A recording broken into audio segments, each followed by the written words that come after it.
मुझे सारनाथ के अंदर बुलाया गया, जैन परिवार ने बुलाया था। मैं वहां पर प्रकाश दास जी महाराज से पहले आया था मंच पर, और छोटू सिंह जी रावणा से पहले आया था।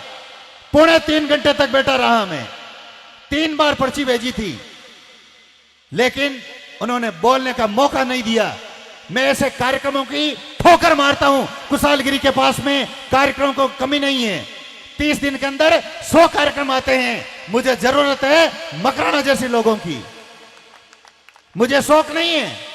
मेरे पास में आकर के 100 बार विनती करते हैं तब मैं वहां जाता हूं। मतलब मेरे को जरूरत क्या है, मैं कोई दक्षिणा नहीं लेता हूं।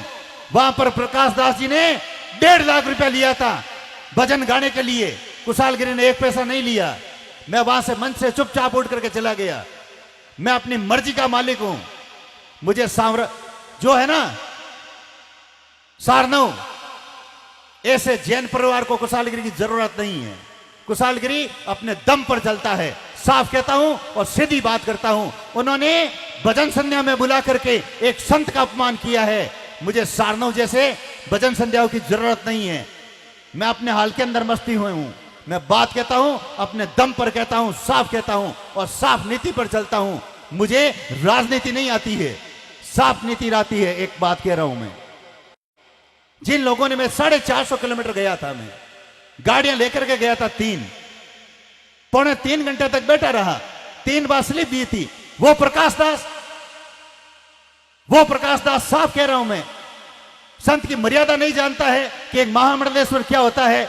उसके कान में यह बोला गया था कि महामंडलेश्वर जी निकलने वाले हैं, फिर भी उसने माइक नहीं दिया। फिर जाते वक्त आंखें मैंने निकाली, तब उसने माइक मेरे और आगे किया, मैंने उसको माइक को हाथ में नहीं लिया। मुझे प्रकाश दास जैसे की जरूरत नहीं है। ऐसे कई संत आते हैं, कई जाते हैं। कुशालगिरी हिंदुस्तान की एक हस्ती है। मैं अपने हिसाब से चलता हूं। मैं बात करूंगा हिंदुत्व के लिए, मैं बात करूंगा राष्ट्र हित के लिए, मैं बात करूंगा गायों के लिए। किसी से पैसा नहीं लेता हूं आने के लिए, बल्कि दे करके जाता हूं। मैं सारनाथ के अंदर भी दे करके गया था मैं, इसलिए मेरी वाणी को कोई रोकने की किसी में ताकत नहीं है।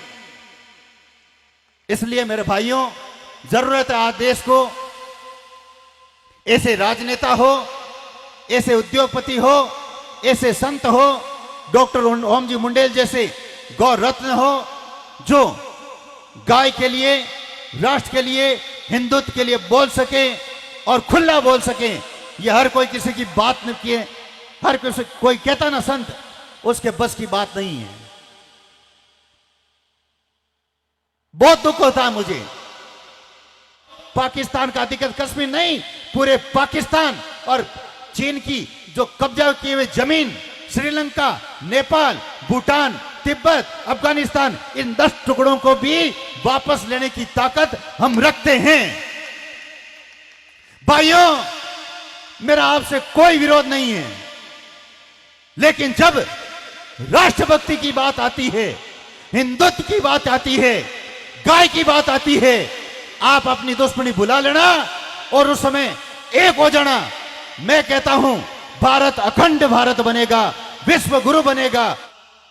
मां कसम, मैं उस समय जिंदा नहीं था। अगर मैं 18 साल का होता तो कम से कम उस समय 10-20 राक्षसों की इस तलवार से गर्दन उड़ा देता। इतना मेरे अंदर गुस्सा है, मेरे देश के प्रति, मेरे राष्ट्र के प्रति, मेरे गाय के प्रति, इन माताओं के प्रति, इन युवाओं के प्रति, जो मैंने अपने विचार। माता की वंदे, इनकलाब, इनकलाब, वंदे, वंदे। जय जय श्री राम, जय जय श्री राम, जय जय श्री राम, जय जय श्री राम।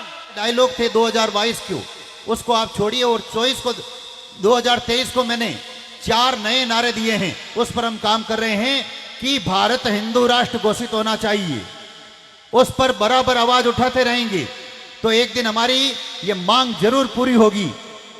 जहां जहां मुस्लिम कंट्री है, वह राष्ट्र मुस्लिम राष्ट्र के नाम से जाने जाते हैं, हमें कोई आपत्ति नहीं है।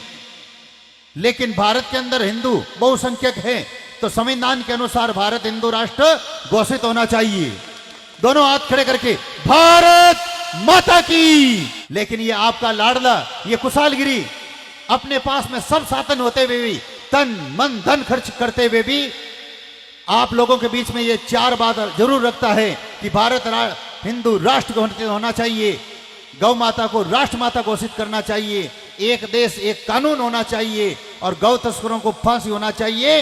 ये समय की मांग है और ये हमें इस पर कार्य कर। मैं बदमाश हूं लेकिन गायों के लिए हूं, गाय की रक्षा के लिए हूं, हिंदुत्व के लिए हूं। साफ तौर पर कह रहा हूं, जहां हिंदुत्व का अगर आघात होता है, मैं अपना मतलब क्या है, मुझे गुस्सा फूटता है और गाय के ऊपर अत्याचार होता है, जहां गाय को शिवरात्रि ऊपर काटा जाता है, आपका खून खोले या नहीं खोले, लेकिन इस कुशालगिरी का खून खोलता है और उस समय हमारे को गुस्सा आता है। और राष्ट्र के लिए जब भारत के ऊपर आघात होता है, आतंकवादी हमला होता है, मुझे तो गुस्सा आता है। मैं वो संत नहीं हूं राम राम करने वाला, राम राम भी करता हूं, लेकिन ऋषि दुर्वासा के ऋषि को इतिहास को देख लीजिए आप। आज भारत के अंदर राजनेता नहीं बोल रहे हैं, आज भारत के अंदर बिजनेसमैन नहीं बोल रहा है, भारत के अंदर संत नहीं बोल रहे हैं। संत, मैं कहता हूं संतों को दक्षिणा कौन देता है? संतों का आश्रम चलता कहां से है? आप भक्तों के कारण चलता है, लेकिन वो संत बोल नहीं पाते हैं। ये कुशालगिरी छाती ठोक करके कहता है। आज कई लोग, हिंदू विरोधी ताकतें मुझ पर आंख उठा करके देख रही है कि कुशालगिरी को खत्म करना है। एक कुशालगिरी खत्म हो जाएगा हिंदुत्व के लिए, राष्ट्र के लिए और गौ माता के लिए, लेकिन 100 कुशालगिरी पैदा हो जाएंगे। इस बात का ध्यान रखना हिंदू विरोधी ताकतों।